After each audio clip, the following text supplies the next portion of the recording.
تماشاوان و وەرگرین هێژایên کوردستان 24 لە هەولێرê دیاربەکر مەهاباد یان قامیشلو یان هەر دەرەکادنا کوردستانê و cîhanê spêde hewa baş bîtin hêviya rojeka xweş pirberet û ava ji bo hewa hemiya dixwazim ez Metin Kerîm xanim wê îro bi tenê bernameyê beyanî 24 pêşkêş bikim ji ber ku hevkarê min şakar ji ber wê pêla befirbarîniyan çar rojekin Herêma Kurdistanê vegirtîne xweş ketiye hêviya selametiyê ji bo wî û hemî وان کسان دخوازینین کو نها تندرستی وان باش نینه البته هجان ایرو امید بحث دو توران بکن دو توران سرکی مهنه تور ایکه ده سود ورگرتن بیتن ل سیستم پرورده ژاپنی ده همان دم دا خو وکو هند زانن ایدی چند روزک ما نجب ماه رمضانه هم بحث بانکدان الکترونیکن جبر کو بجارا ایکه له هرما کردستان جب ماه رمضانه می بانکدان الکترونی به کار آنی دیگه مداوم بله بلیدوف پیشبینین ریوبریا گشتیا کشناسی و پیولر زانیا هرما کردستانه و کشهوا ایرو باوای گشتی سار به نافچین شاخاوی جیوه هور به ده همان دم داده تا پیشبینی کردن کو موضوع بینین دنابینا 8 حتی بو 10 کیلومتر بیتن همان دم داده تا پیشبینی کردن کو سپیدهیان آنکو سپیدهیا ایرو جمد و شخته بسر جاده آن باوای گشتی درست ببیتن و جا هر سبارت به بیتواری ام دیگل پیشبینی کاره که تایبتیه کشوهای آقوی مدوید زانیارین زیادتر وار بگیرین سبارت به کشوهای ایروی بچه آوایی که به گلو او شاپولا بفربارینه و باران یا کچان روژکن هرما کردستان و گرتی و هیا کنگی بردام و چه تأثیر آوی هبل سر کتی گشتوکال با آوایی که گشتیم چون که هند زانن ایدی پیشبینی داده کرن که 7 سال بیته وشک سالی یعنی بربوم جوتیارم خسار بچه و جامعه میوانه که اگر هفکار من بجن آماده بیتن ام چنین کوی بله محمد کمال پیشبینی کار و شرازای باره کشناسی با وای که راستاخو لکلال دیگه مدا بیتن که محمد سپیدات باش بیتن هم بزنید اسپیکه او شپولا بفربارنیا کو هرما کردستان و گرتیم و یا کنگی بردام با والله سلطان لبد بینی تام باش تام باش یه اسپاس بخوای دوره ل چند روزی رابردو شکلکی بفر باران سر جمع نشکن هرمی کردستان گفته ولقال هاتنی بارسته هوایی که جمع سری خود بیسی بری روسیه بودن نشکن کردستان و داوازی لکانی درما دیونه بینی من ل چندین ناوچه جوازی هرمی کردستان و سنتری شارکانی فرزگاهی کرکوک و هولر و سلیمانی و هلبجش امشو بفریقیا باری و لهندک ناوچه نزنی گرمیانش باران باری یارا کاریگری که بشه نابرد آوکو یواره امرو بردام مواد تجربی منوای بود رزبونی هورو بوند برزش ل ناوچه دوباره لو ناوچه‌ای که دنیا بفریقیا باری دوباره حالتی بفریقیا تومار بکته و بتایبتش ل دوباره پارازگاه هولر طاوی ناوچه شاخه‌کان و پارازگاه سلیمانی لدوای نیوره امرو بشو پتایب شکل دیت بالام پلکانی گرم هر بنزنی بردامو کشفی سرد زستانی مثل ناوچه که بردامه باشه یعنی پیشبینی دکری جاری که بفر بپاره انا کاغ محمد بالا پیشبینی کنه دوباره بالام باشوی کم تو وقتا باشوی کریوا یا خودش نلو بفر دوباره لسانتری پارازگاهی هولر رو بتایبتی ل سر رجای مصيف برو پیرمام پیشبینی کنه حالته بگشتی بو ایواره امرو به هوی هبونی شی پیوست و بری هودی پیوست لو ناچانه تومار بکه و به همان شو داری سر بخوی سورانو دەڤەری باڵەکایەتی و ناوچە شاخەکانی پارێزگای سلێمانی و پێژن و بە ناوچە شاخەکانی پارێزگای هەڵەبجێش بە هەمان شێوەگەری بارینی بڕێک بەفەوە ئەدی بوو بارانەکە شەر بەردەوام دەبیان بە کاگمەتین ئەم جارە بارانی لەگەڵ نییە چونکە پلەکانی گەرمە ئەوەندە دابەزیوە ڕاستەوخۆ بەبوونی هەوری پێویست ڕاستەوخۆ بەفرەبارە واتە هێندە پلەکانی گەرمە دابەزیوە لە ئاستی سفرایە لە ئاستی بەسنایە بۆیە بەبوونی هەر هەورێک کە شێدار بێت هەڵگری بڵۆپە ئاوی باران بێت نەک لە ناوچە شاخەکان بەڵکو لە گەرمێنش ڕاستەوخۆ بارینی بێت باشە کاک محەممەد دوێنێ کۆتا ڕۆژی چلای زستان بوو بەڕێستانیش ئاماژەتان بەوەدا کە ئیتر دوای چوارشەمە شەپۆلەکە کۆتایی دێ باشە دوای ئەو شەپۆلە هیچ شەپۆلێکی دیکەی بەم شێوەیە سارد و سڕ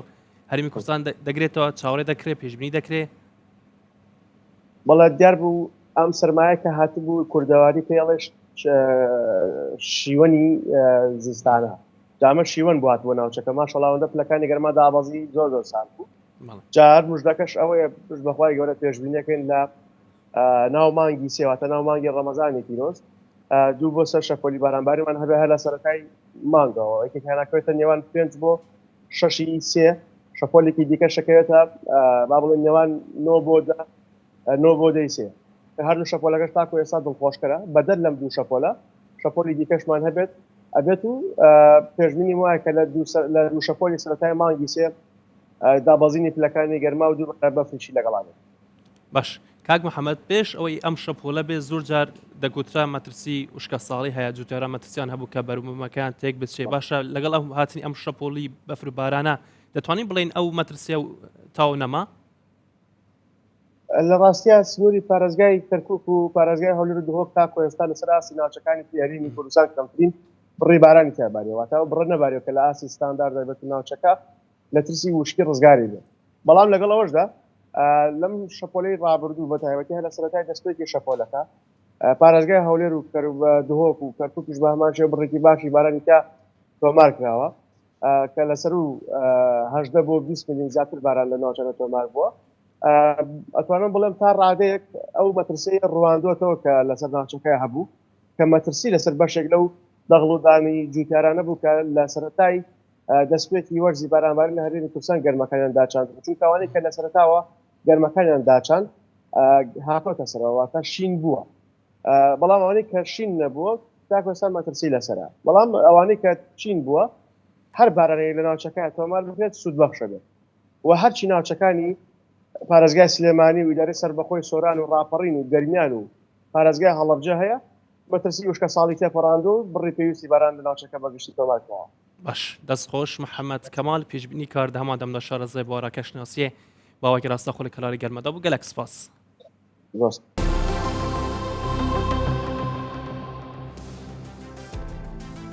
بله ئەم هەر سەبارەت بە بەرفێ بمینن سەبارەت بە شەپڵێن بەفربارین و هەم لە کوردستانیش دەبینن لە هەن دەڤەرێن باکوورەی کوردستانê بەفربارینê بەردەوامە و دودۆمە لەگەلێک دەڤەران ji berfê cihê xwe daye serê û geşte seqemêjî li qamuşûna Qersê pileyên berfê şevan digihine 26 pileyan li heman demda li Mûşê li Bedlîsê li Wanê li Hekariyê ji ber baw berfê rêyên zêtirî 105 gundan hatine girtin seqanasiya Bakurê Kurdistanê jî ji ber berf û sermaya dijwar hişyarî dide welatiyan. Li herêma serhedê bajarên Wan, Colemerg, Mûş û Bitlisê bi sedema barîna berfeke zêde rêyên 105 gundan hatine girtin. Makîneyên kar yên vekirina rêyan di karên xwe de berdewam in. Li navendên gelek navçeyên Wanê bilindahiya berfê nîv metreyê derbas dike. Li hin deveran digihe 2 metreyan. Ji ber rêjeya zêde ya berfê li navenda Bitlisê di haçûnê de astengî durust dibin. Li qamûşana Qersê pilayên germê şevan da dikevin jêr sifrê. Ji ber vê li ser banan qeşa durust dibe. Dirêjeheya qeşan digihe çend metreyan. Ji ber qeşa metirsî durust neke tîmên paqişkirinê li ser karên xwe ne. Gördüğünüz gibi buzları da görüyorsunuz bu gece. İşev pileyên germî 26 pile daketine jêr sifrê. Ji serê salê ve hewa gelek sar bûye. Qeşayek û ji ber berfê durust bûye hûn dibînin. Li agirî ji ber barîna berfeke zêde sir û seqemê otomobîla taybet bi tenduristî xizmetguzarî digihîne gundan. Otomobil aliyeke rêve dike, aliyê din jî tîmên tenduristî nexweşan dinêrin. Kış şartları çok çetin geçmekte. Li bajarê me werzê zivistanê dijwar e. Bi zanyariyên seqanasiyê em jî amadekariyên xwe dikin. Em hewl didin xwe bigihînin gundên herî dûr. Ji ber mercên hewayê nexweş zêde bûne û tîmên me jî çij destê wan tê dikin. Sağlıktan hizmet görecektir. Li gor zanyariyên seqanasiya Tirkiye, befirbarîn li çend bajarên Tirkiye û deverên Şirnex û Sêrtê berdewam e. Befirbarîn li gel zehmetiyan bo zivistanê dîmenên balkêşî pêşkêş dike. Li navçeya Bêgir ya Wanê sulava mezin ya navçeyê Qeresî, sulava ku havîn û baharan dîmenên cuda pêşkêş dike, niha bûye wek zinarek qeşaye. İnşallah her berfbarîn berdewam bîtin û hemî lak xwe biparêzin. ئەمێ بچنە سەر بەکوورینەکە زانستی کۆ ژە ئالیە زانکۆیا یوڤسلاکیا یا وڵاتێ فیلەندا هاتیە ئەنجامدان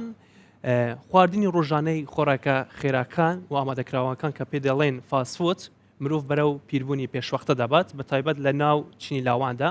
توێژەران ئاشکران کردو ئەو خۆراکانەی بڕێکی کەم ڕیشاڵ و سەوزە و میوەکانیان تێدا و زیاتر خۆراکە خێراکانن ئەگەری زوو دەرکەوتنی نیشانەکانی پیربوون زیاد دەکەن لە تەمەنێکی زوودا جگەلەوە ئەو نیشانانەش دروست دەکەن وەکو لاوازی ماسوولکەکان سپیبوونی قژ و چرچۆڵی پێس توێژنەوەکە لەسەر 1920 لاوکراوە و پسپۆرانی توێژنەوەکە هوشداریاندەوە بە خێزانەکان کە منداڵەکانیان دوور بخەنەوە لە خواردنی ڕۆژانەی خواردنە خێراکان و ئەوانەی کە سوور دەکرێنەوە چونکە وەکو خۆیان دەڵێن و تەندروستی و جەستەی مرۆڤ خراپە بە تەندروستی و جەستان بپارێزن.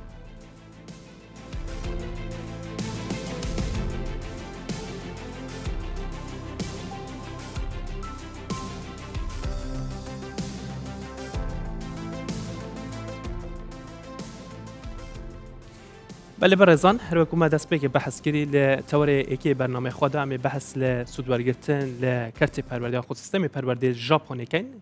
ji bo vê me bestê me li studiya beyanî 24 mêvandariya amojgar hewêzî endaziyar dehman demdarê berê pêşkeftiye programan li ajansa Cayka ya Japonî kiriye ka amojgar tu gelek bixêratî destpêkê beriyam çine ser wî tewrê xwe serekem heskem destpêkê tu ajansa Cayka ji bo bînerên me temaşevan me bidên yasî زۆر سپاسان دەکەم بەیانیتان باش بەیانی بینەران و بیسەرانی کوردستان 24 باش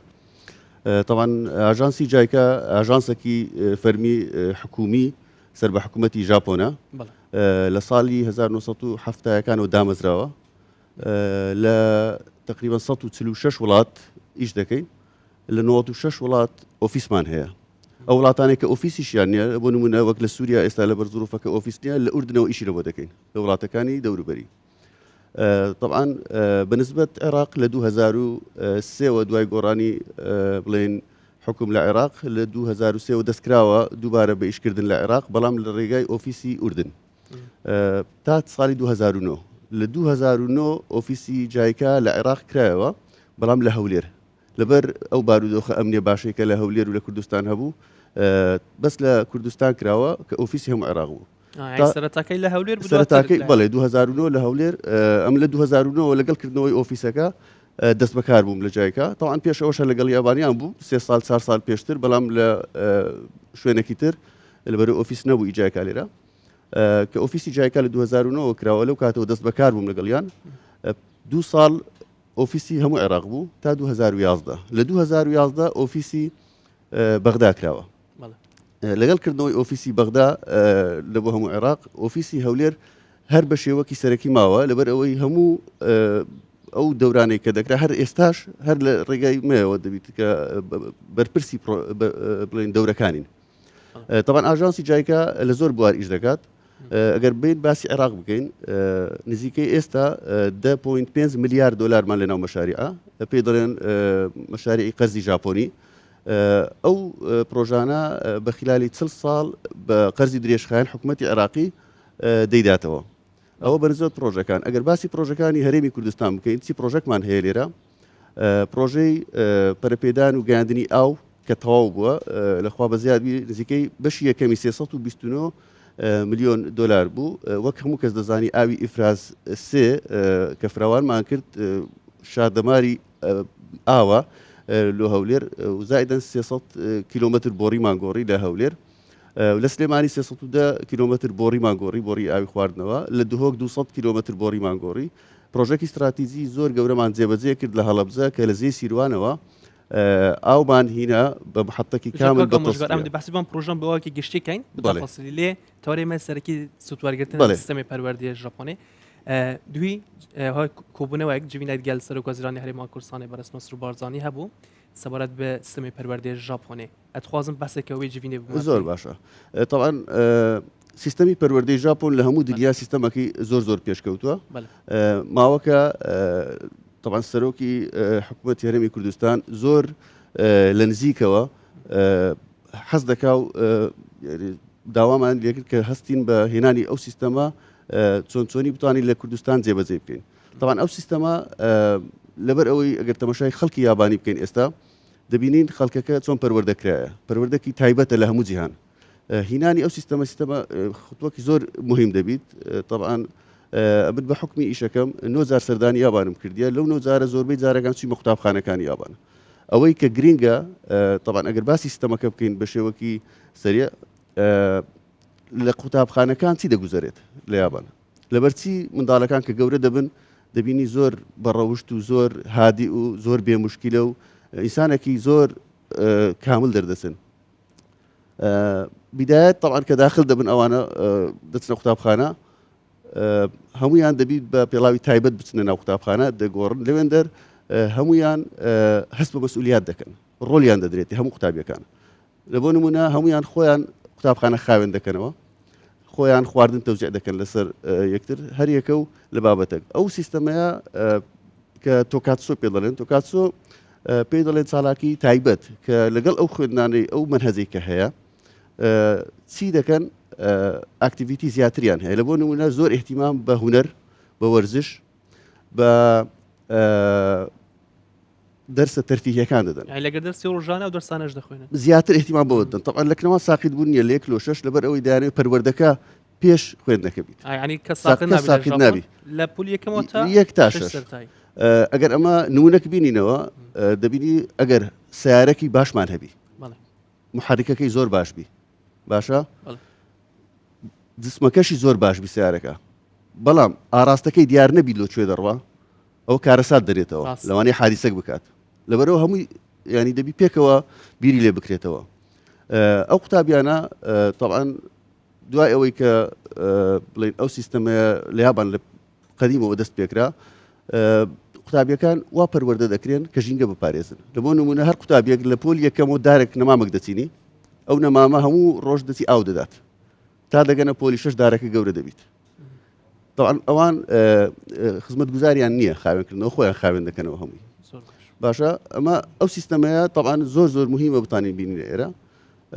باشە کاکا مژگار هەر سەوەر بە قسەکان خۆ دەڵێ لەسەر داواکاری سەرۆکوەزیران خۆی بوو کە سیستەمە بەهێنەری تاریمی کوردستان باشە کێوە دەست پێکەن چون هەمانگی لەگەڵ وەزارەتی پەروەردەکەن بۆ ئەو مەبەستە ئەمە خطوەک چوینە پێش کە ئەمە طبعا دوای ئەوەی پار لەگەڵ جەنابیان دانیشتین لەگەڵ سەفیری یابانیش کە داوای کرد ئەو سیستەمە بینین ئێستا دوورێ گەورەترین پرۆفیسۆرمان هینا سیمینارێکی زۆر زۆر گرنگی کرد بە ئامادەبوونی وەزیری تەربیە و ڕاوێژکار و مدیر عام و زیاتر لە 20 قوتابخانە ئامادەبوون سیستەمەکەی زۆر بە جوانی ڕوون کردەوە لە بۆ ئامادەبووان ئەو کەسەیە ئەوەی کە هینامان طبعا مؤسسی بڵێ خوێندنگەکانی سیستەمی یابانیە لە مصر پێش 9 ساڵ دەستی پێکرد ئێستا لە مصر وەکو نمونەکی زۆر باشە مەدەتانین سوود لەوان وەربگرین سوود لە ئەزمموی وان وەربگرین ئێستا 55 قوتابخانەی یابانی تەواو لە مصر هەیە ئەو سیستەمی ژاپۆنی لە یابان و زۆر زۆر پێشکەوتووە ئێستا داک و بابەکانی منداڵان زۆر زۆر مرتاحن یەک کێشەمان هەیە ئەگەر ئەو سیستەمە بێت ئێرە ئەمە دائیمەن دەڵێن منداڵەکانمان نابی هیچ بکەن لەبەرچی مەکتەب خاوێن بکەنەوە ئەدی خزمەت گوزارەکان ئیشیان چییە هەمان کێشە لە مصریشە بوو دەبی ئەمە وا بکەین عەقلیەت بگۆڕین یعنی ئەو منداڵەوا لێ بکەین هەست بە بەرپرسیارەتی بکات یعنی ناکرێت ئەتو شتێک فڕە بدەی و نەزانی چێ دوای تو خاوێنی دەکاتەوە لەبەر ئەوەش خزمەت گوزار لە یابان نییە تا بزانن خۆیان هەر شتێک فڕە دەبی خۆیان هەڵبگرنەوە ینی لە قوتابخانەکانی ژاپۆن کارگوزار نییە فەڕاش پێی دەڵێن نییە خۆیان خاوێن دەکەنەوە لە مدیر و مامۆستا و تەڵەبەکان هەمووی بەیەکەوە لەبەرەوە کە ئەو قوتابیە دەزانیت خۆی خاوێنی دەکاتەوە مستەحیلە هیچ شتێک فڕە بدات نەکلەوێ هەست دەکە ئەو ماڵی خۆیتی یعنی وای لێ دێت منداڵەکە حەزی دەستە مەکتەب ئیمە هەندێک جار دەبینی منداڵ ناچنە مەکتەب ڕقیان دەبتەوە بێزار دەبن لەبەرچی لەبەر ئەوەی دەچی یەکسەر بیرکاری و زانست و کۆمەڵایەتی و نازانم ئەو هەموو دەرسە قورسێ و دەستەوە ماڵێش دیسان واجبی ڕۆژانەی هەیە دەرسەکان بەڕاستی یعنی زەختێک لەسەر منداڵ دروست دەکات کەچی لەوێ وانە منداڵ حەز دەکات زوو سبەی نەبێ زوو بستە دەوام لەبەرەوەی دەزانی تۆپانێ دەکات دەزانی مۆسیقا فێر دەبیت دەزانی هونەر دەکات دوای فێری بابەتە عەلمیەکانیش دەبیت شتێکی زۆر گرنگکەیە بەڕاستی پێم خۆشە ئاماژەی پێ بکەم لایمە دائما کە مامۆستا تەعین دەبیت یەکەم جار دەینێرنە گوندی ڕاست لەسەر حدودی و لە ئەخیری چەند ساڵێک لەوە دەمێنێت باشە سوالێک ئەو منداڵانەی گوندی زەمبیان چییە یەکەم جار مامۆستای نوێ بستەکەنەوەن هەموو جار ینی پرسیارەوە لەبەرچی دوای بەخیبرە بێتەوە ناو شار لە یابان وانە ئەو مامۆستایانێک کە یەکەم جار تایی دەبن لە ناو شار دەبن لەگەر ئەو مامۆستایانێک کە خیبرایان هەیە لە ناو شار خیبرە وەردەگرن دوای ئەوە دەسوڕێنەوە دەستنە گوندان و دەستنە شاران هەتا هەموو بە یەکسانی بزەوت هەمووی بە یەکسانی ئەلمەکە وەربگرن هەموو تەڵەبەکان زۆر باش بابەتێکی زۆر گرنگە باشە کاکە مژگار خود بەس لەوە کرد کە دەتوانێت بە شێوەیەکی گشتی کەرتی پەروەردە لە هەرمی کوردستان بەرەو پێش بن بە هێنانی سیستەمی پەروەردەی ژاپۆن بەس وەزارەتی پەروەردە هەرێمی کوردستانی شێندەی من ئاگادارم چەند ساڵێکە ئەنی شی زۆر باشی کردی هەوڵ دەدا کەرتی پەروەردە بە شێوەیەکی گشتی بەرەو پێش بە سیستەمی ئەلکترۆنی بوون و منە دەستە بەرکردووە خۆل و ڕاهێنان بە مامۆستایان و قوتابیان دەکا بەهێنانی ئەو سیستەمە ئەنی ئەو پلانەی وەزارەتی پەروەردە هەمووی تێک ناچی باش ئەمە ئەگەر فکر بکەینەوە ئێستا دەبینین لە وەزارەتی پەروەردە چەندین قوتابخانە هەیە نێودەوڵەتی بڵین ئەوروپیە یان ئەمریکیە یان ئەوە ئەمە دەبی بزانین کامەی سیستەم باشترینە لەگەڵ کۆمەلگای خۆمان کامەی دەگونجێ زیاتر ینی ئەوەی ئەمن لە ناو ئیشەکەمە ینی ئەوەی کە شارەزایم هەیە ئەوە ینی نزیکیەک هەیە لە بینیمە و لە بینی یابانیان لەو بابەتەیە لە طریقی فکرکردەوە لە کەلتور نزیکێکەیە ئەمە نزیکەی 10,000 کەسمان تا ئێستا نردیتە دەورات لە سێکتەری جیازیە وەکو جایکە لەو 10,000 بەشێکی باشی لە کەرتی پەروەردە بووە کە ئەوانە دەچنەوێت دەرفێر دەبن کە ئەو سیستەمەیە چۆن ئیش دەکات و لێرە تەطبیقی بکەن لەو بابەتەیە طبعاً ئەگەر هاتوو ئەمە چەند قوتابخانێک وەکو نمونە وەربگرین ئیشی لەسەر بکەین نەتیجەکەی پاش فترێک دیار دەبیت ئەو کات دەزانین ئایا ئەوە سوودی چەندە ئەمە لە بۆ نمونە لە فترەکانی ڕابردوو دەستمان کردیە لە ڕێگە ڕێکخراوەشی ژاپۆنی 7 مەکتەب وەکو نمونە وەک دەڵێ مەبادێ یعنی شتە بەسیتەکانمان دەورە کردیتەوە لە مامۆستایەکان هەتا بزانین سەبر ئاشنایان بکەین بۆ سیستەمەیە ئاشنایان بکەین بەڵام ئاسان نییە ینی ئەوە شتێک هەیە دەبی ئەمە بەڕاستی ڕوونبی ئەوە دەورەشی ئەلمی نییە بچی بینێری فێرە جیهازێکی بکەی بڵێ تەواو ئەوە دەورەکیان لە بۆ دەکەین فێربوون و تەواو ئەوە پەروەردەیە ئەوە جیر پێدەگەینی باش ئەوە دەبی درێژخایان بیت سەبر وا بکەین عقلێتیان بگۆڕێت وا بکەین ئەو جیلە نوێی کە پێدەگات هەست بە مەسئولیات بکات لە یابان شتێکی زۆر مهم هەیە ڕەنگە لایمە مراقبی پۆل دابدرێت باشە لەوێندەر هەموو کەسێک ڕۆلی خۆی دەدرێتێ لە بۆ نمونە ئەوڕۆ یەکێکێ مراقبە سبەینێ یەکی تر مراقبە بە دەورەیە دەسوڕێ هەتا ئەوانەی کە ئەمە پێی دەرێن تەمبەڵ لە کنەوان احتیمامی زۆری پێ دەدرێت ناهێڵن بە پاشکەوی ئەوانەی کە بە پاش دەکەون دەرسی تایبەت لەگەڵ یان دادەنیشن لەگەڵ داکوبابەکان بزانن خەلەلی چیە یعنی دائیمەن وا دەکەن هەموو تەڵەبەکان شەرمیان نەمینێ ئەنی وەک دەڵێ وا هەست بکەن ئەوانیش لیدەرن یعنی ئەوە نقطەکی زۆر مهمە بەڕاستی ینی وێن دەرێ کەس ڕوخێنەریش ئاوا دەکرێتەوە هەمویان بە یەک چاو تەماشا دەکرێن لە کنەوان بەڕاستی ئینسان قەدری تایبەتی هەیە هەر ئینسانێک خوا گەورە کە دروستی کردیە ئەوان وا فکر دەکەنەوە ئەوە دەبی ڕۆڵی هەبیت لە پێشکەوتنی کۆمەلگاکەیان باشە کاک ئامۆژگار خۆتە زانی لە یابان بێجگە لە قوتابخانەکانیان زانکۆکانیشان زۆر پێشکەوتون ئەو سیستەمە بتەنها قوتابخانەکان دەگرێتەوە لە هەرێمی کوردستان زانکۆ و پەیمانگەکانیش خۆی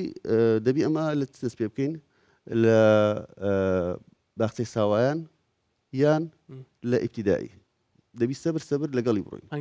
هەنگاو بە هەنگاو دەتوانین ئەمە چی بکەین وەک باسم کرد ئەگەر دوو قوتابخانە بە نمونەوە بگرین سەبر جێبەجێ بکەین ینی ئەمە شرط نییە 100% سیستەمەکە بینین ئێرە لەوانەیە هەندێک شتێ لە ئێرە نەگونجێت بەڕاستی بەڵام دەتانین ئەو شتانی کە دەگونجێ هەڵیان بژێرین ئێستا دوونێ لە کۆبوونەوەکەی دوونێ لەگەڵ جەنابی سەرۆکی حکوومەت باسی ئەومان کرد باشترین ئۆپشن کە بڵین باشترین شت چیە بکەین ئەمە دیراسەک بکەین لێرە یابانیەکان خەبیرەکانمان بینین دیراسەک بکەین لێرە سیستەمەکە چۆنە کامەی دەگونجێت و نزیکە لەگەڵ ئەوە یابان کە جێبەجێ بکرێت لێرە لەگەڵ سیستەمی خوێندنی هەرێمی کوردستان دەبی دیراسەک بکەین ڕەنگە هەندێک بابەت هەیە پێویستی بە لێکۆڵینەوە بیت پێویستە زانیاری زیاتر کۆ بکەینەوە تا بزانین ئایا دەگونجێت ئەو بابەتەیە جێبەجێ بکەین یانە لە بۆ نمونە ئەوەی باسم کرد لە مسر 55 قوتابخانە بە کاملی سیستەمی یابانیە بەڵام 100 قوتابخانێتکەیان هەیە نیوەی جێبەجێ دەکەن کە حکومینە تارگێتەکەی مە بڵێن ئەوەی کە ئەمە ئێستا بەتەمانی ئیشی سەر بکەین هەوڵ دەدەین بەڕاستی لە قوتابخانە حکومیەکان دەست پێ بکەین بەڵام ئەوە مانایوە نییە کە قوتابخانی ئەهلیش نابیتە بیت بەڵێ دەتوانین قوتابخانی ئەهلیش بکرێتەوە لەژێر ئەو سیستەمە ئەمە لە بەغدا بڵێن نمونەکمان هەیە قوتابخانە کرایتەوە لەوێ خەڵکەشی زۆر ڕووی تێکردی ئەم بەڕاستی یعنی بیدایەت هەر ئەو هابوو کە زانیان سیستەمی یابانی و یابانیەکانیش تامی دەکەن خەڵکەشی زۆر ئێستا حەزی لێ منداڵەکانی باتەوە کاکە مژگار ئەو سیستەمە لە عێراق هەمووی تاوکو ئێستا بەس لە قوتابخانێکی بەغدا لە جێبەجێکراوە قوتابخانەکە ینی لە شوێنەکانی عێراق بە شوێی گەیشتن نییە جێبەجێ نەکرا باشە لە میسر وەکو خۆت باس کرد کە لە 55 قوتابخانە جێبەجێکراوە هەندێک خۆت ئاگادارت هەبیت و معلومات لەسەر هەبی چ بربەستێک زیاتراتە پێش ئەوان بۆ جێبەجێکردنی سیستەمەکە چ ئاڵنگاری هەمان ئەو پرسیارە بوو کە جەنابی سەرۆکی حکوومەت دوورێ لەمەی کرد بەڕاستی گەورەترین بربەست منداڵەکان کە باسم کرد داک و بابەکان دەڵێن لە بەرچی منداڵمان پۆل خاوێن بکاتەوە ئەمە دەینێرین بچی هەمووی خۆی پیس بکا و ئەدی کارگوزارەکانی شیانسیە ئەوە گەورەترین بربەست بوو لە مسر بەڵام بە تێپەڕبوونی کات بە شیکردنەوەی ئامانجەکان بە قسەکردن لەگەڵ داک و بابەکان ئێستا خۆیان کە منداڵەکان دەڵێن با زیاتر ئیش بکەن یعنی قەنەعەتیان هات کە ئەوە مەسئولیاتی هەر منداڵەکە چی بکات ئەوە گەورەترین بربەست بوو بەڵام متأکدم لێرەش کە بیکەین بەو طریقەیە لە بۆیان ڕۆم بکەینەوە خۆیان زیاتر هاوکار دەبن داک و بابەکان باشە کاکە مژگار ئێمە هەر باسی قوتابیەکەین ئەدی مامۆستا زۆرجار باشە خەتای مامۆستاش نییە بوون ناگەر قوتابیەکی لە مستەقبەلا بوون سەرکەوتو نەبوویاننا ئەو سیستەمەی کە ژاپۆنی کە بوونە دەیێنن ینی ئیش لەسەر مامۆستاش ناکەن بەخۆی بەڕاستی بە دەرەجەی یەک ئیش لەسەر مامۆستا دەکەین لەبەرەوە گوت لەو هەفت قوتابخانەیە دەورەمان کردیتەوە لەو مامۆستایەکان بیدایەت دەبی ئاشنا بن بەو سیستەمەیە تابزان چۆن هەڵسوکەوت دەکەن لەگەڵ قوتابیەکان لە بۆ نمونە دوونێک کورتە ڤیدیۆیەکمان لێدا لەو کورتە ڤیدیۆیە منداڵێک مۆسیقا لێ دەدات ئەو منداڵەیە مامۆستایەکە وەکو نمونە طبعا ئەو کورتە ڤیدیۆ واقعی بوو مرشحە لە بۆ جائزەی ئۆسکار لە یابان مامۆستایەکە بە توندی تعاملی کرد لەگەر منداڵەکە بە شێوەشی زۆر تون منداڵەکە گریا یعنی سەیطەڕەی نەما طریقی مامۆستایەکە لەگەر قوتابیەکی پیشاندا دوای ئەوە مامۆستایەکی دی هات بە نەرمی و بە طریقەکی دی تعاملی کرد ئەو تەڵەبەیە تانی نۆتەکان لێ بدای مۆسیقی و دەجاحەتی هینا سیقی زیاد بوو زۆر بە شێوەکی جوان کردی یعنی ئەوە دەمینێتەوە سەر مامۆستایەکان بە وەک سەتاسەد مامۆستایەکان چۆن تعامل بکەن لەگەڵ قوتابیەکان ئەمە لەسەر هەردوو بابەت پێکەوە ئیش دەکەین یەکەم جار مامۆستا دوای قوتابی باش کاکە مژگار هەربینە سەورت بە ئاژانسی جاکە و حکوومەت هەرێمی کوردستان و کارکردن لەگەڵیان تاوکە ئێستا چەند پرۆژە و زانیاری ئەگەر هەت بێت چەند پرۆژەتان لەگەڵ حکوومەت هەرێمی کوردستان جێبەجێ کردووە پلانتان چێ بوو داهاتوو لە هەرێمی کوردستان بڵێ وەکەوەی پێشتر باسم کرد پرۆژەی ئەومان تەواو کرد هەرێمی کوردستان بەشی یەکەم و بەشی دووەمیشی پرۆژەی هایدرۆپاوەری دێرەلوکیشمان تەواو کرد کە کارەبای نیشتیمان یەکەمین پرۆژەی ژینگە وەک دەڵی دۆستی ژینگەیە لەسەر ئاوی ڕۆیشت و کارەبامان دروست کرد ئێستا چیتۆ ناو تۆڕی نیشتیمانی 36 مێگاوات لە دێرەلوک ئەوەش تەواو بوو پرۆژێکی دی کارەبامان هەبوو محەتات و سەبستێشن و ئەوانە ئەوەش هەمووی تەواو بوو لەگەر کردنەوەی سنتەری دەورات کە ئێستا سنتەرێکی گەورەمان لە هەولێر هەیە سنتەرێکی متەکاملە بە هەموو ئەزهیزەوە و جێنووسن و هەموو شتەکان ئێستا پرۆژێکی زۆر گرنگمان لە تەندەرە پرۆژەی ئاوەڕۆی شاری هەولێر کە مانگی بێت دێدلاین و شەریکاتی یابانی دەبی ئیش بکات لەو پرۆژەیە شەرتە دەبیت شەریکەکە یابانی بیت لەو پرۆژەیە ئەو ئاوەڕۆیەکێکە لە هەولێر دەردەچیت ئەوە بە شێوەکی زانستی پاک دەکرێتەوە ریسایکلینگە بڵێت ئەو بەشی یەکەمە بەشی دووەمیش بەتەماینە ئەوەش بکەین هەر لە بەرنامە ئەمە ئەو پرۆژەیش کە ئێستا تەواو بوو پرۆژەی هەموارکردنەوەی ماستەر پلانی شاری هەولێر کە یەک لە پرۆژە هەرە گرنگەکان بوو لەسەر دیدی جەنابی سەرۆکی حکوومەت تا ساڵی 2050 هەولێر بەس ئاراستەیەک بیت طبعا ئەوەی هەولێر هەمومان دەزانین کە دائیریە گەورە بەڵام لەنەو پاش دائیری نامینێت هەولێر لەسەر ئەو ماستەر پلانە ئەمە نوێیە چونکە ئەمە دیراسی زۆرمان کرد 21 خەبیر یابانیمان هینا 2 ساڵ و نیوە ئیش دەکەن لەو پرۆژەیە لۆمان ڕۆم بەوە مەسەرەن لە لای کەس نەزان و بەرەو سەرێ ئەوە شوێنی کۆبوونەوەی ئاوی ژێرزەویە دەبی ئەمە بیپارێزین ناکری هەمووی بکەینە سەب و بینایە و مەجال نەمینێ ئاو بستە ژێرزەوی ئەگەر بچینە ڕێی شەمامک و ئەو لایە ئەوە جێی زراعەتە ناکرێمە هەولێر گەورەکەین و منتیقە زراعیەکان هەمووی بڕوات دەبی بیهێلینەوە لە باشوور منتیقەی سناعیمان هەیە دەبی بیهێلینەوە ئیتیجاهی هەولێر بەرەو لای زێ دەبیت بەرەو لای بەحرکە و بەرەو لای زێ یعنی لەو پاش گەورەبوونی هەولێر بەو شکلە دەبیت زۆر دیراساتمان کرد لەسەر هەموو سێکتەرەکان خەبیر یابانیمان هینا و سەرۆکی حکوومەت و وەزیری شارەوانی بەسپاسەوە کاکساسان هاوکارێکی زۆرمان بوون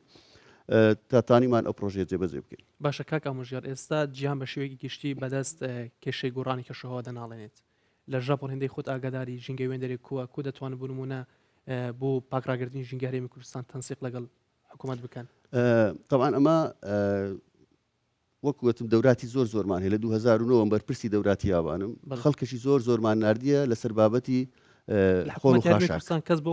بابەتە چووە؟ بەڵێ هەر ئەو ساڵت دەکەس لە هەموو شارەکان دەکەسمان نرد لە هەر شارێک یەکێک لەسەر چارەسەری خۆڵ و خاشاک پێ دەڵێن. پاریش دەکەسمان نرد پێراریش ئەوە بێزگەلەوەی هەموو ساڵانی پێشتری زۆر کەسمان لەوانە نرد چەند فکرێکیان لە یابانی شیناوە لێرە جێبەجێیان کرد لەسەر زبل و خاشاک. بەڵێ ئەو بۆڕیانی کلەکانی قرژاڵە دەبینی کە ئەو مهندسانی نردمان لەوێ فکرەکانی نەوعی بۆڕێکە کە هەم اقتصادی و هەمیش ئەو پێشتری دەیان سووتان لەبیرتە دووکەڵە پیسە داهاتەوە سەر شاری هەولێر وەکو فکری بیدایی تەوان و چارەسەری نهایی نیە ئەمە بەرنامەیەکەمان هەیە لە چارەسەری نهایی بەڵام ئەو فکرانیان لەوێ هینا زۆر خەڵکمان نردیە لەسەر زبل و خاشاک لە بۆ یابان ینی ئینشاڵڵا دەبین لە مستەقبەل سوودە. باشە کاک ئامۆژگارەستە بنەوە بەشێکی بینەرانمان لە دووهۆکیان سلێمانی و شارەکانی دیکە هەرێمی کوردستان دەڵێنەوە هەر باسی هەولێر دەکاتی شارەکانی دیکەی کوردستان. ئەمە باسی هەڵەبجە بکەم دوای بەرنامەکەمان گۆڕی لە هەڵەبجە پرۆژێکی زۆر گەورەمان کرد خەڵکی هەڵەبجە ئێستا شارەزانە ئەمن مشرفی ئەو پرۆژە بووم ئەومان لە زەی سیروانەوە هینا ئەوە گەورەترین و باشترین پرۆژە دەرچوو لە مستەوەی عراق تقریبان ئەو کاتە لۆ سید صادق و سیروان و هەڵەبجە ئاوەکەی تەوزێ دەکات باش کە زۆر بێ ئاو بۆ هەڵەبجە کاتی خۆی ئەوە ساڵی چەند بوو؟ ئەوە 2000 تقریبان 13 دەستمان پێ کرد 2010 خلاص بوو پرۆژەکە ئێستا ئیش دەکات پرۆژەکە زۆر پرۆژێکی ڕێکوپێکە لە دووهۆک 200 تقریبان 210 کیلومتر بەس بۆڕیمان گۆڕی لە ناو شارەکە باشە ئەمە لە دووهۆک تاوان پرۆژێت کەشمان کردی لە سلێمانی شەرەوەها ئەگەر بین ئێستا شتێکی مهمیشێ پێم خۆشە ئەو زانیاریش بڵێم کە ڕەنگە ئەوش نوێ بیت ئەو لەو هەفتەیە لەوانەیە پرۆژەی ئەمە پێی دەڵی منحا لە بۆ مۆزەخانەی سلێمانی لەوانەیە تەوقیع بکرێت لە بەغدا کە ئەوە پرۆژێکی زۆر مهمە وەکو منحا دەیدەینە مۆزەخانەی سلێمانی لۆ فراوانکردن و چەند ئەزیزە و چەند بابەتێکی دی مەقسەدێتەوە و بڕەپارەیەکە بەخشێت هاوکاریەکە بەوەی مۆزەخانەی سلێمانی نوژەم بکرێتەوە بەشێکی نۆژەن بکرێت و چەند ئەزیزێکیشان پێویست بوو کە ئەوش دابین بکرێت لە بۆیان ئەو ماوەکی باشە خەریکین موافقات هەمووی وەرگیرەیە ئینشاڵڵا لەو هەفتەیە یان هەفتەی داهاتوو لە بەغدا تەوقیع دەکرێت لە بینی وەزیری خارجی عراقی و سەفیری بۆ هەر پڕۆژەیەکیان کارێک لە نێوان خۆتان حکوومەتی هەرێمی کوردستان بکرێت دەبێت بەڵێ ئەمە چونکە حکوومەتی ینی حکوومەتی یابانی دامی حکوومەت لە بۆ حکوومەتە لە ڕێی حکوومەتی مرکزیەوە دەبیت لە بۆ نمونە ئەو پرۆژانێک کە باس بکرد هەمووی دەبیت حکوومەتی عراقیش تەصدیق بکە و لە پەرلەمانی عراقیش دەنجی لەسەر بدرێت وەکو پرۆژە. باشە کاک ئامۆژگار کابینەی نوێن بە شوەیەکی گشتی زۆر گرنگی بە کەرتی گەشتیاری داوە وەکو ئاژانسی جایکە هێندەی ئاگادار هیچ پرۆژێک تایبەتانە هیچ پلانێکتان هەیە بۆی کەرتی گەشتیاری لە هەرێمی کوردستان بوون لە چەند ساڵ داهات و زۆر بەرەو پێشی ببن لە کەرتی گەشتیاری ئەمە چەند ینی کەسێکی باشمان نەرتیابان لەو فترانە لەسەر کەشتی گەشتیاری لۆ بەرەو پێشچوونی کەرتی گەشتیاری خۆم و لەگەڵ مدیری جایکە چوینە ئەحمەداوە و چوینە جەنجەیەکی سیاحی ببینین حالەتی ئێستاکۆ ئیسیاحی پێویستی بەچیە بەڕاستی بەرنامەمان هەیە پرۆژێکی گەشتیاری بکەین چونکە دەزانی کە کوردستان ناوچەکی گەشتیاریە هەرچەند کە میێوانی یابانیمان دێت بەڕاستی لە بۆ نمونە ئەو خەبیرێکە دوونێ هات بردمە سەرقەڵات بردمە ناو بازار وابشانیانماندا کە ئێرە فعلەن ینی شارەکە گەشتیاریە بەڕاستی دەتوانین سوود لە هەموو شتێک وەربگرین جگە لەوەی کە ئەو وەفدانەی کە دێن وا دەکەین ینی کە دەشبینین بەڕاستی سەرسام دەبن پێی دەڵێن ئەو شارەکە چیای لێیە ئاوی لێیە هەموو وەک دەڵێ شتێکی لێیە کە گەشتیار پێویستیتی. باشە کاکە ئامۆژگار ئێوە دەڵێن مانگانە سەڵانە بڕمە کەسانی لە هەرێمی کوردستانە دەبنە ژاپۆن باسە پلانتانیە لە ژاپۆنیشەوە کەسانێک بێنە هەرێمی کوردستان سەیرێکی هەرێمی کوردستان بکەن بڕمەندام و دەستگاکانی بەڵکەوانی سوودی لێ وەربگرن ئەمە هەوڵی زۆر دەدەین وەک ئەوەی کە وەفدەی هینایتمان وەفد بینین بەڵام ناحیە گەشتیاری زانی کێشەک هەیە لە یابان زۆر دوورن لەمە کە ئەوان تەماشای عراق دەکەن هەندێک جار لە هەواڵەکان ڕەنگەشتی خراپ لەسەر عراقەبی و لە ئەو شتانێک کە باز دەکرێت ئەوانش ترسیان هەیە و دوای حکوومەتی یابانی بەڕاستی ینی هەر وڵاتێک هەر شارێک ڕەنگێکی دایتێ ڕەنگی زەردەیان پرتەقالیە لە بۆ هاتوچووی یابانیەکان لەبەرەوە ئێستا ئەمە وامان کردی الحەمدولیلا ئێستا یابانی بێنە هەرێمی کوردستان ڤیزا لە مەتار وەردەگرن پێویست ناکە کێشەی ڤیزیان هەبی دەتان سەردار بکە بەڵام ناتان بچنە هەموو شوێنێ لە بۆ نمونە دەرچوونیمە ئەمە دەتانی دەربچین لێرە بە ئاسانی بەس هەندێک شوێن هەیە پێویستی بە سیارەی دەر ئەو پێویستی بەها ئەمنی عێراق کوردستانی شەبەتزانی کوردستانی ڕۆیمنیوە باشترە ئەمە هەوڵماندایە ئەو پیشدەین ئەمن پێش 2 ساڵ لەگەڵ جەنابی وەزیر کاکساسان چوینە یابان لەگەڵ شەریکاتە یابانیەکانیش دانیشتین بە جوانی لۆمان ڕوونکردنەوە ئەوەی کە بێنە ئێرە چەند ئاسانکاری و وەزعی ئەمنی و هەموو شتەکانمان باس کرد بەڕاستی زۆر لە شەریکاتەکان هاتن دوو وەجبە تانیمان لەسەر قسەی جەنابەت دوو وەجبە شەریکاتی یابانی بینینە ئێرە توورمان پێکردن بردمانە لای ئەو کەسە معنیەکان لە وەزیر و لە بەرپرسەکان و هەر کەسە لە اختصاصی خۆی لە بۆ نمونە شەریکی فوجی فیلممان هینا کە شەریکێکی زۆر زەخمی طبی هەموو دەزان بردمانە ئەو شوێنانی کە پێویستە هەوڵ بدەین بتان ئۆفیس بکەنەوە لێرە دەزانی یەک لەو گرنگیانەی کە باسی پرۆژەی ئاوەڕۆمان کردچە ئەوە دەبی شەرتەکە شەریکە یابانی بی ئەگەر ئەو شەریکە یابانی بێتە ئێرە بزانەوە لە ڕێگەی جاکە و دەستی بە ئیشکی شەریکاتی کەش چاوی لێ دەکات خەڵکیت کەش دێتە ئێرە کار دەکێش بالضبط بەشەکە کە ئامۆژگار وەکو جایکە ئێوە لە هەرمی کوردستان لە چەند شار نووسنگەتانەیە ئەمە هەر یەک نووسنگەمانەیە بەس لە هەولێر بەڵام ئیش دەکەین لە بۆ هەموو عێراق لە پرۆژەکان مەسوولی بەسەر پرۆژەکانی کوردستانم زائیدەن مەسوولی دەوراتی هەموو عێراقی لە بۆ نمونە هەر کەسێک لە بەسڕاش تەقدیم بکەن لە بەغداش هەر ئەمە مقابلەی دەکەم مەسەرەن بزانین ئایا کەسەکەم ئەهلە لە دەورەکەیان نا یعنی یەک نووسنگەمان هەیە لێرە کە نووسنگەکە بەڕاستی زۆر ئاکتیڤە ڕاستە ستافمان کەمە خۆمان سێ کەسین بەڵام دەبینی ئەو هەموو پرۆژە و ئەو هەموو دەوراتەمان هەیە هەر ئێستا دوونێ دکتۆرێکم ناردەیابان ئێستا دوونێ گەیشت و هەر لەسەر خەت بووین و پێش هەفتێکیش دوو کەسیت کە لەسەر ماستەر پلان ناردبوومان گەڕانەوە ینی ما هەوڵ دەدەین زۆرترین دەورە بکرێت بەڵام کێشەک هەیە هەندێک دەورەکان بەشێک لە دەورەکان ڕاگیرەیە تا ئێستا چکە هەموو ساڵ پێویستی بەوەیە اتفاقی نوێ بکرێت لە بینی حکوومەتی یابان و حکوومەتی عێراقی تا ئێستا ئەو دوو ساڵەیە اتفاقی مزەکەری تەفاهمی نوێ تەوقیع نەکرای لەسەر هەندێک بابەتی فەنی ئینشاءالله ئەوەش چارە بکرێت چکە ساڵانە نزیکەی 500 کەسمان دەنێت 550 کەس لە دەورە باشکاکە مژگار خۆت گوتت چەند جار سووتەی ژاپۆن نۆجار باشە لەو نوزارەکە ڕۆشتی چ شتێکی یابان زۆر پێ سەرنجڕاکێش بوو ویستت بوونم ئەو هەماش لە هەرمی کوردستانی شەبێ دەزانی ئەوەی من هەر جار دەچمە یابان زۆر دەگەڕم نە بە شەو نە بە ڕۆژ دانانیشم لەبەرەوەی وڵاتەکە گوناحە دقیق بە خەسار بڕات بەڕاستی ڕاستەڕەیەکە دوورە بەس کە دەگەوێ هەست بەوە دەکەی کە ئەوە دنیایەکی دی زۆر جار دەگوتری هەسارەی وایە لەبەر ئەوەی من نۆجار چوویمە نە هاوارێکم جێ لێ بووە نە شەڕێکم دیتە نە مشکلەکەم دیتە نە دزیەک دەکرێت لەوێ نمونەکەم هەیە لەسەر ئەوەندە ئەمانە لەوێندەر ینی تا ئێستا من پەرلەمانتارێکم لەگەڵ بوو زانتایەکەی بەجێ هێشت پارە و هەموو شتی تێدا بوو لە هیرۆشیما وەکو نمونە باز دەکەم هەمووزار کە ئەمە لە کیۆتۆ دەچوونە هیرۆشیما لە کیۆتۆ بڵین لەسەر مێز بەجێ هێشت بوو پارە و هەموو شتی کە گەیشتینە هیرۆشیما گوتی ئامۆژگار بمگەی ئەوە پارۆشتمە هەموو بزر کردیە وتم هیچم شەوەشمە بن لە یابان هیچ بزر نابیت ئەوە باسی پەروەردە دەکەین لەبەرەوە وا پەروەردەکراینە تەلەفۆنم کرد لەوە فندەکە گوتی بەڵێ ئەوەندە پارە ئەوەندە ڤیزە کارتوشتە لە سەری ناوزدانەکەی زائیدەن کۆینەکانیشیان ژمارد بوو گوتی بەس ئەینوانی فندەکەمان بدێ لەوێ هۆتان دەنێرین ئەها ینی لەوێ ئەمان ئەوە زۆر زۆر بەڕاستی من دائیمەن دەڵێم ئەو ئەمانە ئەو کە لەوێ هیچ نەوە دزیەک نییە پارە بزر نابی ئەوە زۆر زۆر بەرچاوم گەوری حەز بێ ئێرەش ینی وا بکەین ئەو پەروەردەیە بگەین ئێرە باشە کاکە مژگار خۆت ئەزانێ ئێستا مادەی هۆشبەر لە هەموو وڵاتان بڵاوبووتە مەدرسێکی جیهانیە لە ژاپۆن چوومە لەگەڵ بابەتاکرێ چکە زۆر خەتەرە خۆت بالضبط ئێستا لە مادەی هۆشبەر هەر ئەمە چەند دەورەك زۆرمان کرد لە ئوردن هەر پێش فترەکی سیمینارێکی مهممان کرد لێرە لەگەڵ جەماعەتی ئەدلەی جینایی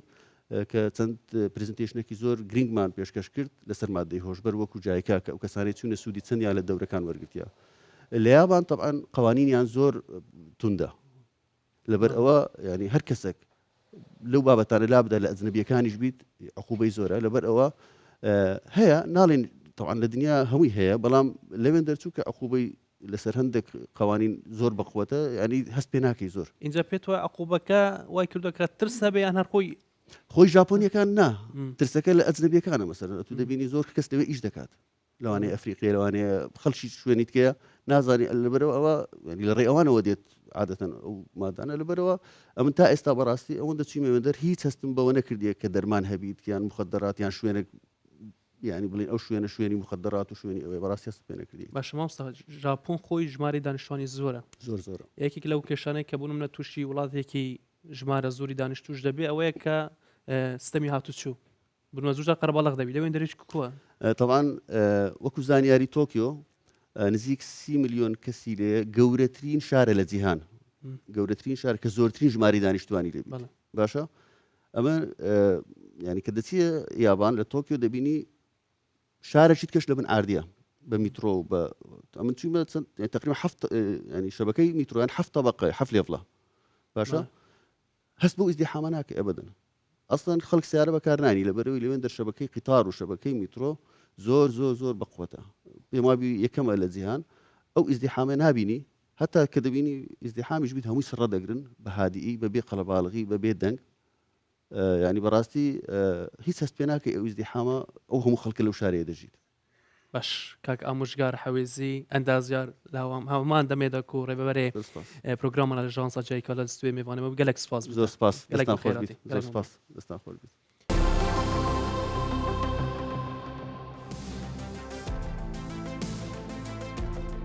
بەێ ئەمێ بەحسێ زارۆکان بکەن تەمەنێ زارۆکێ نەهاویان دەهاتی لە دوی نودیرین ڤەکولین کو هاتیە ئەنجامدان زارۆکێن وی سەردەمی ژێوان ناگەهیتە 100 ساڵیە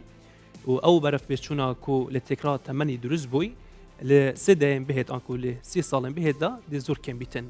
ئەو ڤەکولین لەسەر لە ڕۆژنامەیە گاردیانە بەریتانی هاتیە بەڵافکردن لە ئوسترالیایە فرانسایە هۆنگ کۆنگ ئیتالیا ژاپۆن کوریا باشوور سوید و سویسرای هاتیەکردن کو دنابرا ساڵ 1990 ji bo 2019 زۆرترین تێکرا تەمەنی هەبووە لدیف ئەنجامێن وێ ڤەکولینێ ئەو زارۆکێن وان وڵاتان ژدایی بووین کو ژمارە بسەڵاتچوان ji لێ دەگەهشتە 100 ساڵی زێتر چەند ساڵی بوریدا لێ ئەڤروپێڤە زۆر تەمەن نابن ئەنێ کو جیوان زۆرە درێژ نابیتن ئەبە ژاب هاتی ئاماژە پێدان کو ئەو شانسێکە چان کو تەمەنی وان بگەهیتە 100 ساڵی تنێ 5.3 سادەیە و یەک کوڕانژی 1.8 لە سادەیە جای ئۆلسکانسی نویسەرێ سەرەکی وێ ڤەکولینێ ئاماژە بۆ یەکێ کردە ئەم 30 ساڵە چاوەڕێ وێ ڤەکولینێ بووین و ئەنجامێن وێ بەرزبوونا تێکرا تەمەنێ بە هیچ ئەوایەکی دێ پێشبینیرمەدا نەبوو و نەها ئەم بزابێ دەکەین ئەم هەوڵان دەدەین کۆ وی هوکاری دابەزینین نویسەرێ سەرەکی وێ توێژنەوێ ئاماژە بۆ یەکێژی کرد تێکرایە تەمەنێ مرۆڤی نزیکی 85 ساڵێدا یێ ڕاواسایی ئاکو نەها باوایەکی گشتی تەمەنێ مرۆڤی لە سەرتاسەرێ جیهانێ 85 ساڵێژدا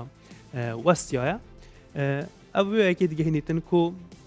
نوها باوایەکی گشتی لە جیهانێ و تایبەت ناوچامە ڕۆژهەڵاتە ناوین بە زارۆک و تەمەنێوی زۆرێ درێژ نەبیتن و نەگەهە 100 ساڵی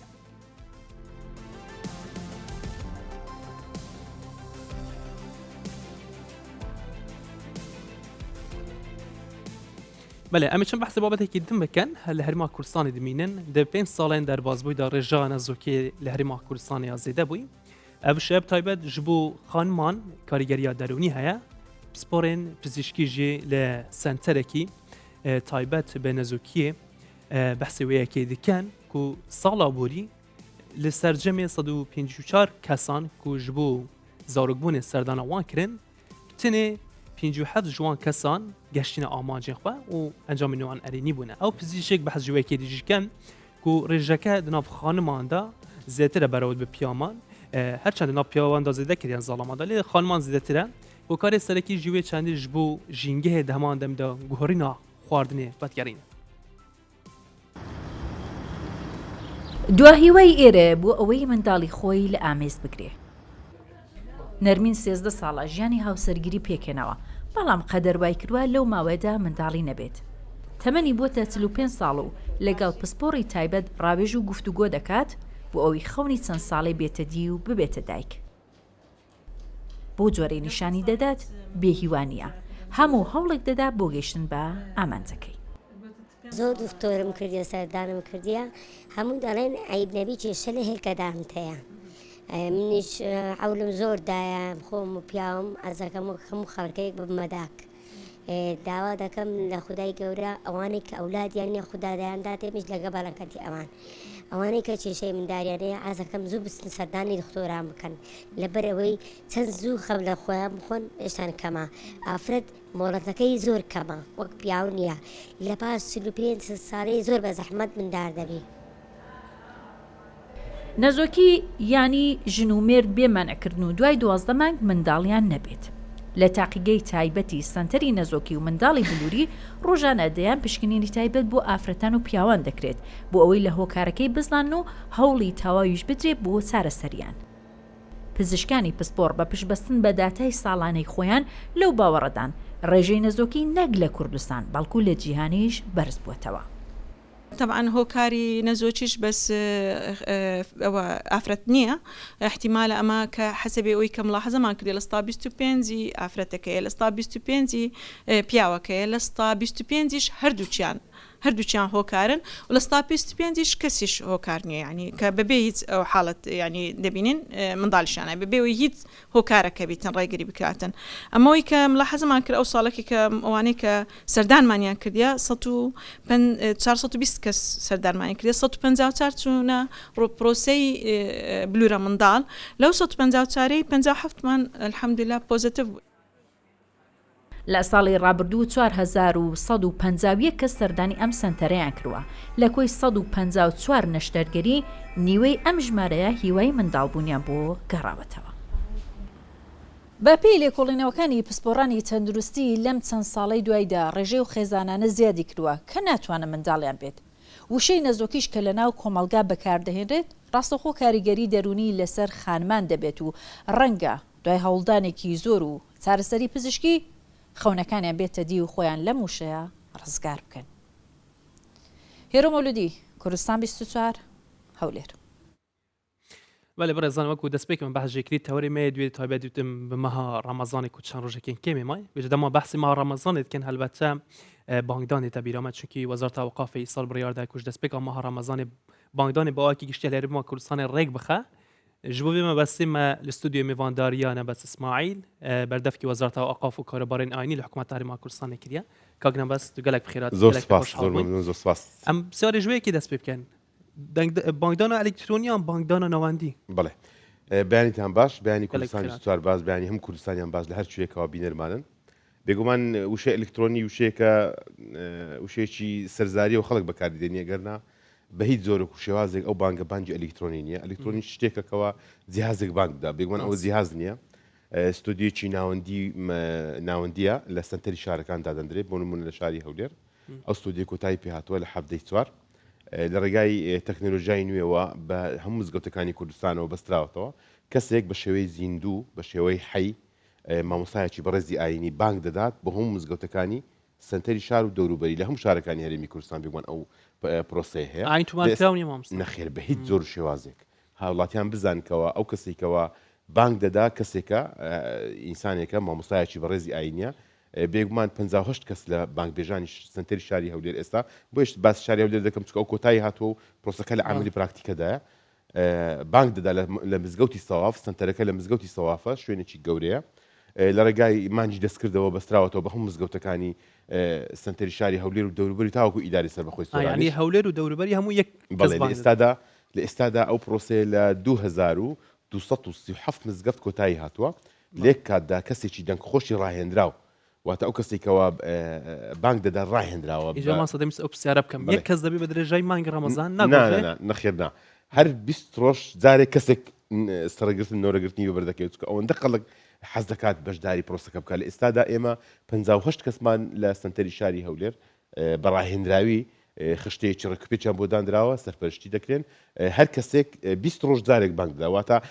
ڕۆژێک گوێ لە دەنگی دەبێت تا 20 ڕۆژ کە گوێ لە دەنگە ناوێتەوە هەمووی ئاوازی خۆش و هەمووی ڕاهێنرا و بە شێوەیەکی ڕێکوپێک هەمووشان خۆشە بێگومان بە بێگومان دەنجی هەمویان زۆر زۆر خۆشە ئەنی ئێستا ئەو پرۆسی ئێمە ئەنجاممانداوە بێگومان پرۆسێکی لە جیهانی ئیسلامیدا ئەو شتێکی مۆدرنە بوونی هەیە جناب ئەگەر سەردانی وڵاتان کردوی دەبینیکەوە لە هەندێک وڵات لە کاتێک دەکە بانک دەدرێت لە وڵاتە ئیسلامیەکان ئینسان حەز دەکات بوەستێت یعنی ئەوەندە دەنگی خۆش و ئاوازی خۆش و سەدا و دەنگی خۆش گوێ بیست دەبێت لێرەش لە هەفتەی 4 2024 ئەو پرۆسی بە شێوەی پراکتیکی لە سنتەری شاری هەولێر و دەوروبەری بە شێوەی پراکتیکی جێبەجێکرا لە ئێستادا لە بێگومان بانگی ئێرە بۆ سۆرانیشە ئیداری سەربەخۆی سۆران چکە بە پارێزگای هەولێر حسابە ئەوە دوای ئەوەی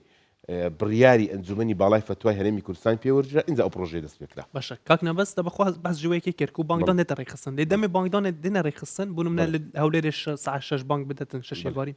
لە دووکێ و سلێمانیش دەمان دەمێتە بانکدان هەر شارێک ستۆدیۆی تایبەت بخۆی هەیە بۆ نمونە سنتەری شاری هەولێر دەوروبەری لە مزگەوتی سەوافە لە دهۆک لە مزگەوتی چکەیە لە سنتەری دهۆکە لە ئیداری سەربەخۆی زاخۆ بە جیاواز ئێستا کارەکانی ئێمە لە دهۆک لە زاخۆ لە ئیداری ڕاپەڕین لە پارێزگای سلێمانی لە قۆناغ کۆتاییدا تەنیا ماوە شتێکەکەمی ماوە کۆتایی پێ واتە هەر بانکدانێک لە هەر شارێک لە سنتری شارەکە دەبێت نەوەک ئێمە لە هەولێرەوە بانک دێن بۆ